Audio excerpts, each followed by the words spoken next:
Hi friends, welcome to our channel. ఈరోజు ఏంటంటే నేను కొన్ని విషయాలు షేర్ చేసుకుందాం అనుకుని ఈ వీడియో తీస్తున్నాను అనమాట. అంటే నా చుట్టుపక్కల ఉన్న వాళ్ళు, నాకు తెలిసిన వాళ్ళు నన్ను అడిగిన క్వశ్చన్స్ అనమాట. ఐ హ్యావ్ థైరాయిడ్, మీ అందరికీ తెలిసిందే. 13 years నుంచి నేను మెడిసిన్ థైరాయిడ్కి వాడుతున్నాను. అండ్ థైరాయిడ్ వచ్చిన తర్వాత నేను ఫస్ట్ బాబుకి కూడా కన్సీవ్ అయ్యాను. అండ్ ఇప్పుడు కూడా సెకండ్ బాబు. సో బాబు కూడా చాలా హెల్దీగా పుట్టాడు. ఫస్ట్ బాబు కూడా చాలా హెల్దీగానే ఉన్నాడు. అండ్ నాకు వచ్చి ఏంటంటే ఇంకా చిన్న బాబు కన్సీవ్ అయ్యే ముందు అయితే పీసీఓడీతో కూడా నేను సఫర్ అయ్యాను. సో అండ్ రెగ్యులర్గా తెలిసిన వాళ్ళు అందరూ అడిగేది ఏంటంటే కాంప్లికేషన్స్ ఉన్నప్పుడు ఎలా కన్సీవ్ అయ్యారు. నేను ప్రత్యేకించి దానికోసం మెడిసిన్ అది ఏం యూస్ చేయలేదు. బట్ ఏంటంటే వెయిట్ అనేది కొంచెం మేనేజ్ చేసుకుంటూ ఉండాలి. వెయిట్ కొంచెం అప్ అండ్ డౌన్ అయ్యేసరికి మనకి హార్మోనల్ ఇంబ్యాలెన్స్ జరిగితే ఆటోమేటిక్గా మనకి పీసీఓడీ అనేది వస్తుంది. అది పోతుంది, అది పెద్ద ప్రాబ్లం కాదు. ఫస్ట్ ఆఫ్ ఆల్ ఏంటంటే మనం ఫిట్గా ఉంటున్నామా లేదా, హెల్దీ లైఫ్ స్టైల్ మెయింటైన్ చేస్తున్నామా లేదా అనేది చూసుకోవాలి. అండ్ థైరాయిడ్ లెవెల్స్ కూడా మనకి కంట్రోల్లో ఉంటున్నాయా లేదా చూసుకోవాలి. అండ్ మెడిసిన్ మాత్రం స్కిప్ చేయకూడదండి, డైలీ మెడిసిన్ అనేది తీసుకోవాలి.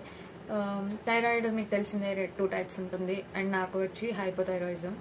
సో అదేంటంటే వెయిట్ గెయిన్ అవుతుంటారు.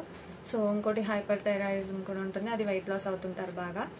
సో దేనికైనా సరే మనం బ్యాలెన్సింగ్ అంతే, హెల్దీ లైఫ్ స్టైల్, ఎక్సర్సైజెస్ అవి. ఇందులో ఫ్రాంక్గా చెప్పాలంటే నాకు అంత టైం కుదరదు ఎక్సర్సైజ్ చేయడం ఆర్ డైట్ ఇష్యూస్, అవి నేను అంత పర్టికులర్గా మెయింటైన్ చేయను. బట్ ఏంటంటే ఓవర్గా ఫీడ్ చేసుకోను, నేను నాకు ఎంత కావాలో అంతే తింటాను.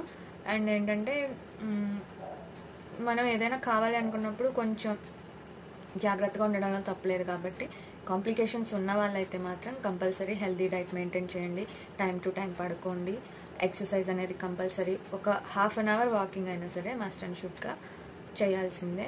అండ్ ఏంటి రెగ్యులర్గా థైరాయిడ్ అనేది వాల్యూ చెక్ చేసుకుంటూ ఉండాలన్నమాట, even 3 months or 6 months.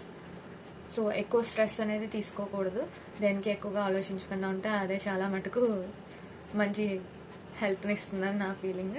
So stress లేకుండా అనేది ఎవరు ఉండరు. అండ్ ఇప్పుడు నడుస్తున్న లైఫ్ స్టైల్ అయితే అందరికీ కూడా స్ట్రెస్ఫుల్ లైఫ్ స్టైలే. ఎంత కూల్ అండ్ కామ్గా ఉన్నా సరే దేనిది దానికే ఉంటుంది, ఎవరి ప్రాబ్లమ్స్ అనేది ఎవరికి తెలియదు.